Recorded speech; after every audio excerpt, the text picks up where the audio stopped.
प्यारे बच्चों, आज हम क्लास 9th की क्षितिज बुक में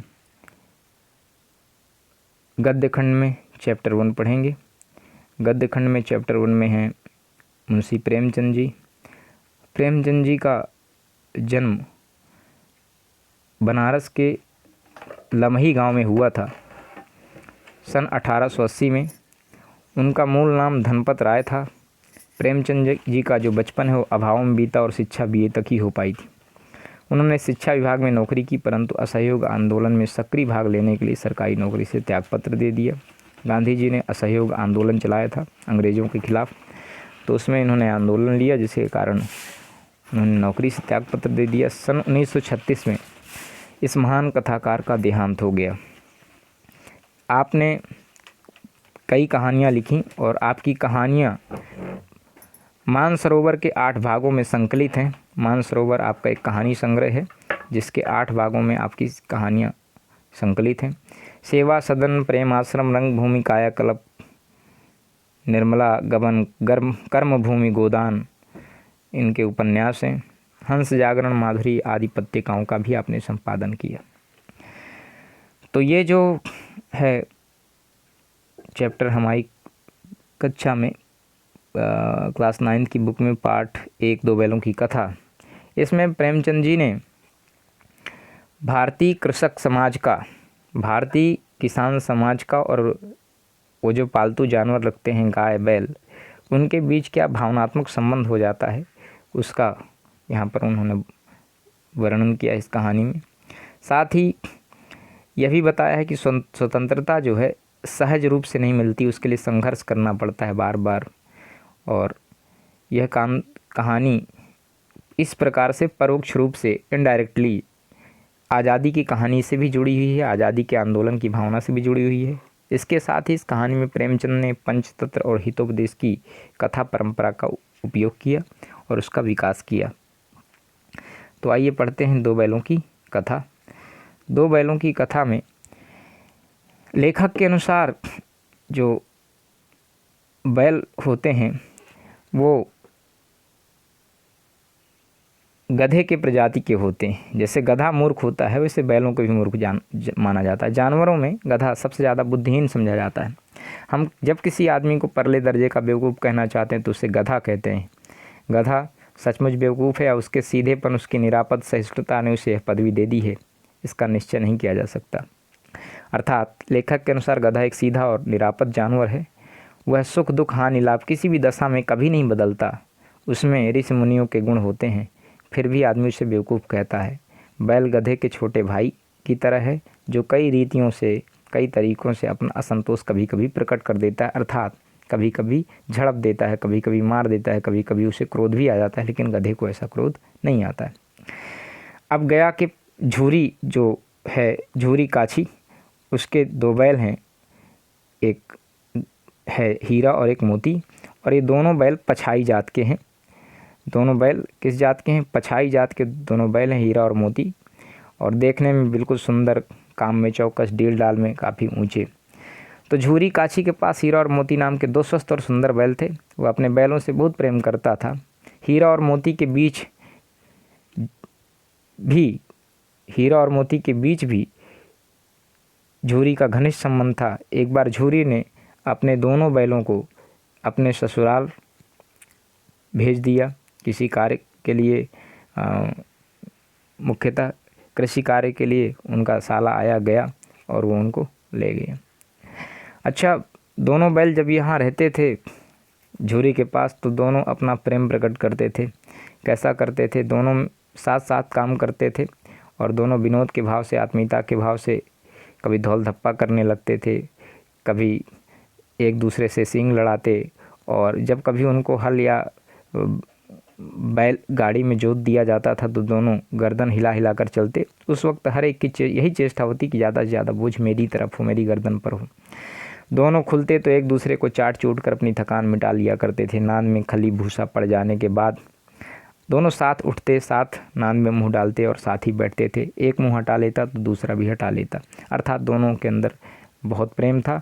दोनों आपस में एक साथ खेलते, एक साथ एक दूसरे से सींग मिलाते थे और खली भूसा जब नाद में पड़ जाता था दोनों साथ खाते, और साथ जब कोई खाना बंद कर देता था दूसरा भी खाना बंद कर देता था।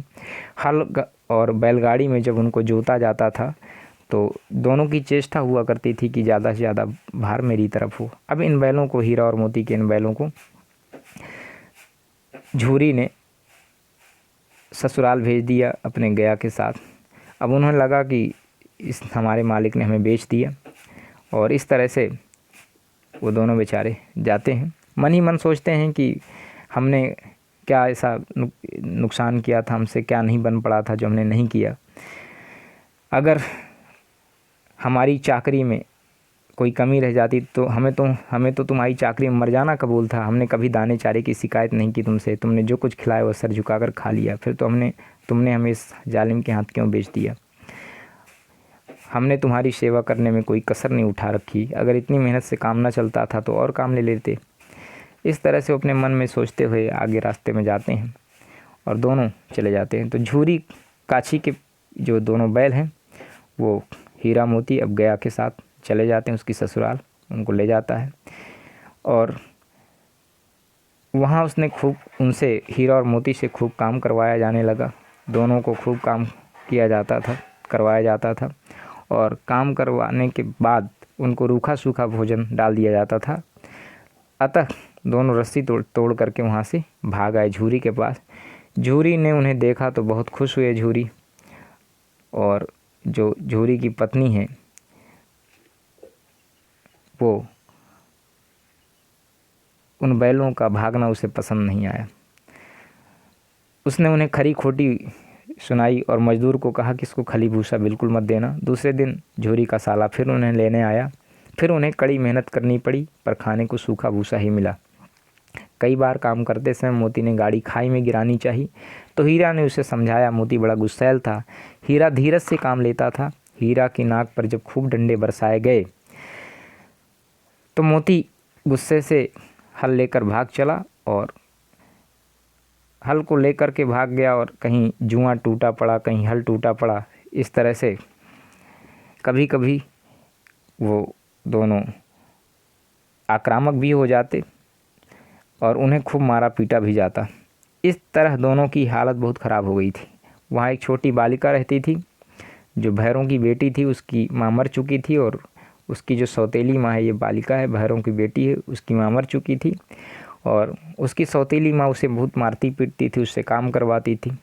उस नन्ही बिटिया को बैलों की इस दशा को देख करके उसको तरस आ गया, और आत्मीयता के भाव से वो दोनों बैलों को 2 रोटियां खिला देती थी।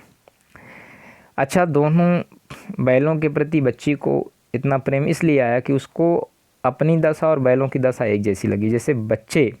जैसे उस बालिका जो भैरों की बिटिया, जैसे उसकी माँ मर गई थी, वो अपने सौतेली माँ के साथ थी और उसकी माँ उसके साथ दुर्व्यवहार करती थी, मारती पीटती थी।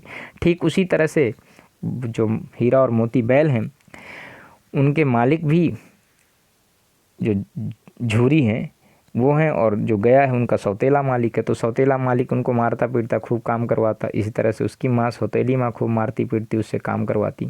तो दोनों की स्थिति समान लगी, एक जैसी लगी। इसलिए बच्ची को उनके प्रति आत्मीयता और प्रेम का भाव उमड़ आया।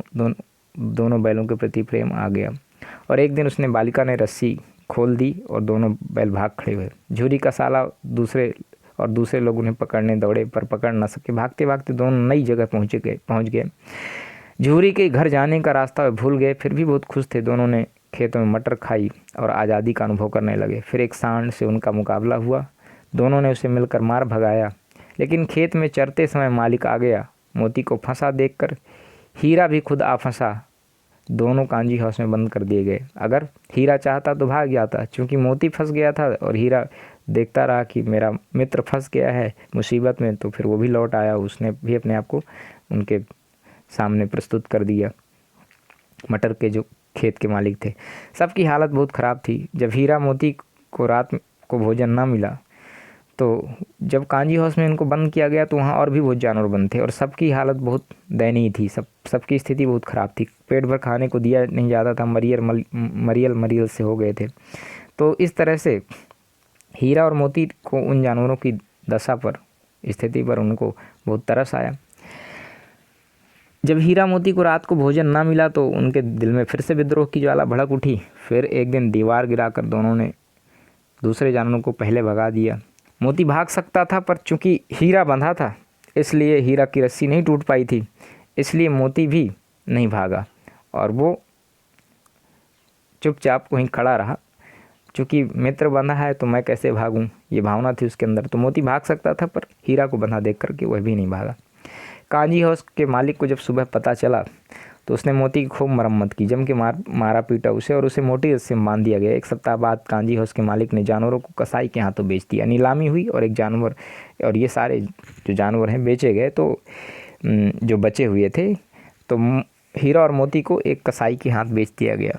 दढ़ियल आदमी था, लाल लाल उसकी आंखें। तो हीरा मोती को ले जाने लगा। वे समझ गए कि अब उनका अंत समीप है, ये हमको ले जाएगा, कसाई है, कहीं किसी कत्ल खाने में बेचेगा। तो इस तरह से वो स्थिति को समझ गए थे कि अब हमारा अंत समीप है। चलते रहे बेचारे।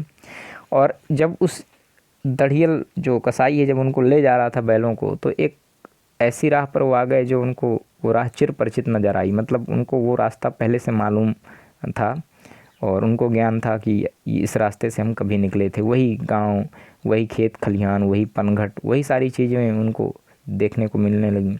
अब उनको याद आने लगा धीरे धीरे कि ये तो उन्हीं का घर है, झूरी का, जहाँ उनके मालिक का घर है। तो अब उनका घर नज़दीक आ गया था। दोनों बैल उन्मुक्त होकर के पूँछ उठा करके भागने लगे, उछलने कूदने लगे और दौड़ते हुए झूरी के द्वार पर आकर खड़े हो गए। झूरी ने देखा तो खुशी से फूल उठा। अचानक दढ़ियल ने आकर बैलों की रस्सियां पकड़ लीं। झूरी ने कहा कि वे उसके बैल हैं, पर दढ़ियल जोर जबरदस्ती करने लगा। तभी मोती ने सींग चलाया और दढ़ियल को दूर तक खदेड़ दिया। थोड़ी देर बाद ही दोनों में खुशी के आंसू निकलने लगे। जब हीरा और मोती को झूरी हाथ से हिला रहा था तो हीरा और मोती झूरी को चाट रहे थे, और इतने में जो झूरी की पत्नी अर्थात घर की मालकिन है वो आती है और दोनों बैलों को गले से लगा लेती है, उनके माथे चूमती है। और गांव के जो अन्य बच्चे हैं वो तालियां बजा बजा कर उनका स्वागत कर रहे थे। तो ये कहानी है। अब इसमें जो प्रश्नोत्तर आते हैं वो देख लेते हैं। तो सबसे पहला प्रश्न ये बनता है इस पे कि कांजी हाउस में कैद पशुओं की हाजिरी क्यों ली जाती होगी। तो कांजी हाउस में कैद पशुओं की हाजिरी इसलिए ली जाती होगी ताकि पशुओं की संख्या का पता चल सके, पहले कितने थे अब कितने हैं। कहीं ऐसा तो नहीं कोई जानवर इनमें से भाग गया है, कोई पशु इनमें से भाग गया है, या कोई उनमें से कोई मर तो नहीं गया। इसलिए कांजी हाउस में जानवरों की हाजिरी ली जाती होगी। इसके बाद सेकंड है, छोटी बच्ची को बैलों के प्रति प्रेम क्यों उमड़ आया। तो छोटी बच्ची की चूँकि माँ मर चुकी थी, हमने पहले बताया, वह माँ के बिछुड़ने का दर्द जानती थी और उसकी सौतेली माँ उसके साथ दुर्व्यवहार करती थी, मारती पीटती थी। यही स्थिति बच्चों हीरा और मोती की भी थी, यही स्थिति उन दो बैलों की थी। अब हीरा मोती अपने सौतेले मालिक के पास थे और वो भी उनको बहुत मारता पीटता था। तो दोनों की स्थिति, दोनों की जो दशा है वो एक जैसी थी, छोटी बच्ची की और हीरा और मोती की। तो दोनों की स्थिति एक जैसी लगी और उस छोटी बच्ची को हीरा मोती की ये पीड़ा, ये व्यथा देखी नहीं जाती थी, जिससे कारण एक समान स्थिति होने के कारण उस बच्ची को बैलों के प्रति प्रेम उमड़ आया, उसमें आत्मीयता का भाव जागृत हो गया। उसे लगा कि वो भी उसी की तरह अभागे और अपने मालिक से दूर है। कहानी के में बैलों के माध्यम से कौन से नीति विषयक मूल्य उभर कर आए हैं। तो इस कहानी के माध्यम से निम्नलिखित मूल्य उभर कर सामने आए हैं, नीति विषयक मूल्य उभर कर सामने आए हैं। विपत्ति में अपने मित्र को छोड़ना नहीं चाहिए, हमेशा मित्र के साथ खड़े रहना चाहिए, मित्र की सहायता करनी चाहिए। जब मटर के खेत में हीरा मोती फंसे थे तब, और जब कांजी हाउस में मोती चाहता तो भाग जाता, लेकिन हीरा फंसा था, लेकिन नहीं भागे। तो इसलिए भी आज़ादी के लिए हमेशा सजग एवं संघर्षशील रहना चाहिए, हमेशा संघर्ष करते रहना चाहिए। अपने समुदाय के लिए, अपने हितों, उनके हितों की रक्षा करने के लिए कुछ त्याग करने पड़ते हैं। जैसे हीरा और मोती ने अपने समुदाय के लिए पहले बाकी जानवरों को भगा दिया, ऐसा नहीं कि पहले खुद भाग जाते, तो अपने समुदाय के लिए, अपने उनके हितों की रक्षा करने के लिए त्याग करना पड़ता है और उस त्याग के लिए तैयार रहना चाहिए। आज़ादी बहुत बड़ा मूल्य है, इसे पाने के लिए मनुष्य को बड़े से बड़ा कष्ट उठाने को तैयार रहना चाहिए। अब अगला प्रश्न है, प्रस्तुत कहानी में प्रेमचंद ने गधे की किन स्वभावगत विशेषताओं के आधार पर उसके प्रति रूढ़ अर्थ मूर्ख का प्रयोग न कर किस नए अर्थ की ओर संकेत किया है। तो आपने पढ़ा जैसे कि उसे ऋषि मुनि की तरह बताया गया। तो प्रेमचंद ने गधे की सहनशीलता, उसके सीधेपन, क्रोध न करने, हानि लाभ सुख दुख समान रहने आदि के गुणों के आधार पर उसे बेवकूफ़ के स्थान पर संत स्वभाव का प्राणी करार दिया है, जो बहुत अधिक सीधेपन के कारण सम्मान के पात्र नहीं समझा जाता है, उसको ज़्यादा सम्मान नहीं मिलता। अगला प्रश्न है, किन घटनाओं से पता चलता है कि हीरा और मोती में गहरी दोस्ती थी। तो हमें जानकारी है, अभी हमने पढ़ा कि दोनों बैल एक दूसरे से चाट चूट कर सूंघ कर एक दूसरे से प्रेम प्रकट करते थे। जब दोनों बैल हल या बैलगाड़ी में जोत दिए जाते थे तो दोनों ये सोचते थे कि ज़्यादा से ज़्यादा बोझ स्वयं झेल कर दूसरे को कम बोझ देने की चेष्टा करें। यही चेष्टा करते थे कि मेरी तरफ ज़्यादा बोझ हो, दूसरे की तरफ कम हो। नान में खली भूसा जब पड़ जाती थी तो दोनों साथ ही मुँह डालते और साथ ही हटाते थे। एक मुँह हटा लेता था तो दूसरा भी हटा लेता था, इससे ही पता चलता है। जब कुछ लोगों ने खेत से पकड़ कर ले जाने के लिए दोनों को घेर लिया तब हीरा निकल गया, परंतु मोती के पकड़े जाने पर वह भी बंधक बनने के लिए स्वयं ही लौट आया, क्योंकि मित्र को मुसीबत में छोड़ करके नहीं जाना चाहिए।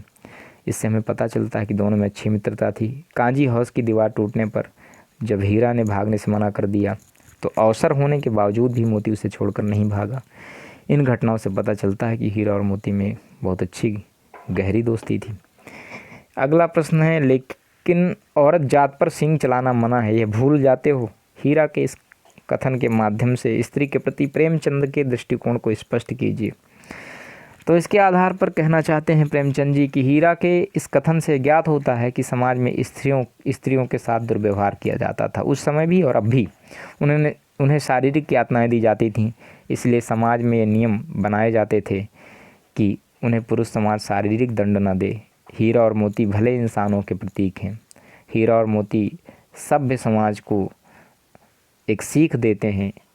हीरा और मोती सभ्य समाज के प्रतीक हैं, इसलिए उनके कथन सभ्य समाज पर लागू होते हैं। असभ्य समाज में स्त्रियों की प्रताड़ना होती रहती थी, इसलिए हीरा मोती कहते हैं कि महिला पर और जात पर हाथ नहीं उठाना चाहिए, अर्थात उसको किसी भी प्रकार का शारीरिक दंड नहीं देना चाहिए, उसके साथ शोषण नहीं होना चाहिए, उसका सम्मान करना चाहिए।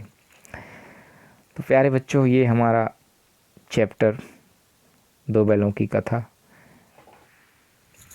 यहीं ख़त्म होती है। हमने इसके सारे प्रश्न किए, इसकी कहानी पढ़ी। आशा करता हूँ कि आपको समझ में भी आया होगा कहानी का सारांश, कहानी, और इसके प्रश्न उत्तर भी आपको समझ में आए होंगे।